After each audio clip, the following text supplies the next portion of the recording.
Hello everybody, welcome to Deluxe Collectibles, and today I'm going to be doing my reaction and review for LEGO Ninjago Season 11, Episode 21, The Traveler's Tree. So for this episode, I will be having the reaction, which will be right at the top of the description of this video, and that will take you over to Google Photos, where you'll be able to see the full reaction, completely uncut with the full footage, just so that it's easier for me to show it to you. And then over here on YouTube, this will be the review portion here, so there will be full spoilers.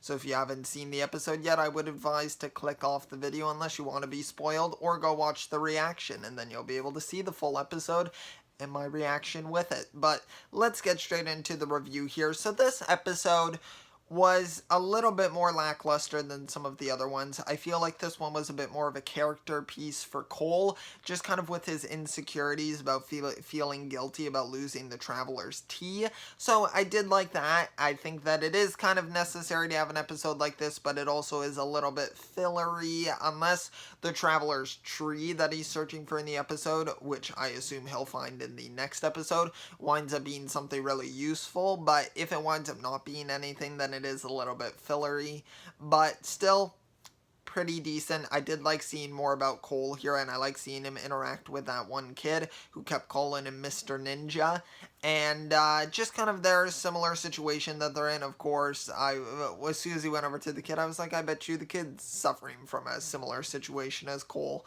and he was, but even though that felt a little bit unorganic, I felt that it was still, or a little bit artificial.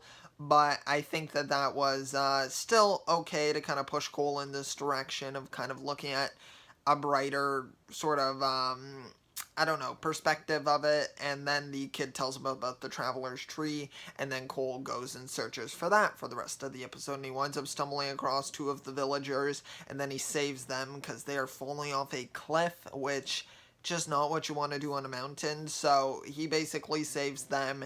Everybody's happy, and then he keeps going on his journey, even though they warn him, because there's someone named Crag at the Traveler's Tree, I guess defending it or something like that.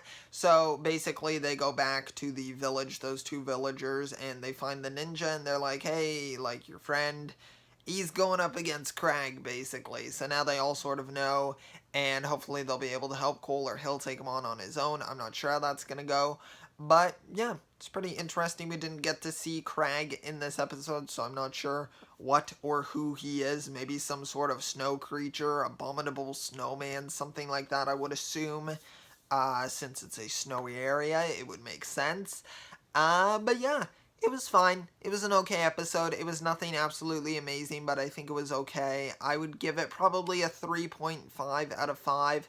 I thought it was good. I enjoyed it. I like Cole. He's one of my favorite ninjas. I really enjoyed him in the episode, and I like seeing him deal with those insecurities of what he's having right now, even when he walks in on Nia and he feels super bad about interrupting her training, which is another point here that I didn't want to forget, is Nia training with the water. That's really interesting to me, or with the snow, I suppose I should say, and the ice, because I feel like her and Kai, being brother and sister, are a perfect pair. I get that Kai's power isn't at its full capability right now, but it would work so well because he could burn the ice, and then she can just, obviously now it's water, and then use it. But I guess she wants to learn how to do this all on her own, so she's learning how to control the ice and the snow. So that's going to be interesting to see how successful she is with that, because obviously she's going to be controlling it in a different way than Zane does, because Zane more so creates the ice.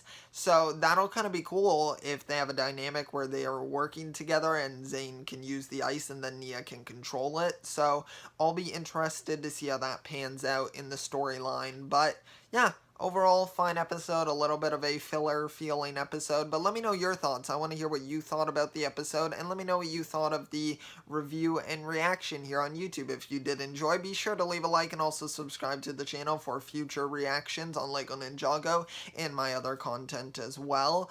And yeah, I will see you all next time, and always remember, keep on collecting.